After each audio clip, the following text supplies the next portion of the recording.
Άντε. Εσύ κανονικά πρέπει να το οδηγάς, όχι να βγάζεις βίντεο. Ναι, αλλά τώρα είναι... Σταύρωσες, εντάξει. Ναι, ναι. Κάτσε, περίμενα να του κάνουμε ένα ευκέλαιο. Ναι. Αγγελή, φύγει λίγο από το Μίρς. Να σου πω, πού βοηθιά. Γύρισε από εδώ αέρα, τρε μαλάκα. Γιάννη, περίμενε για να ξαναγυρίσει. Λες.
Τέριγά σου είναι, πάρει να πετάξεις.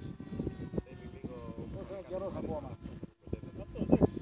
Εδώ να δούμε και όλα στην εργασία.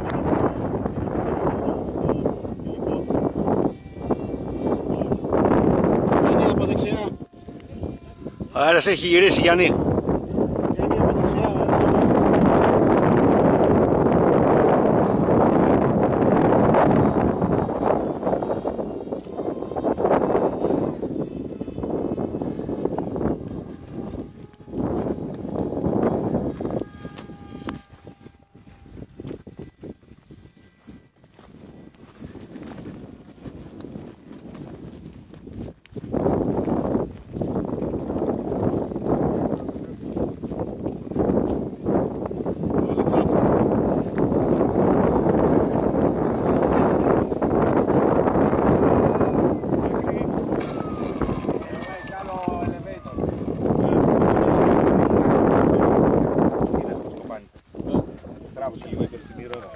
Λοιπόν, θέλουμε κι άλλο elevator.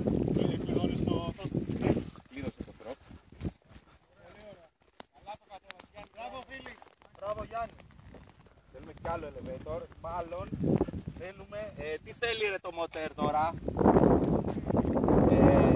Τρίμαρα πολύ up. Ναι, και... Άρα θέλει upthrust. Και στην ευθεία.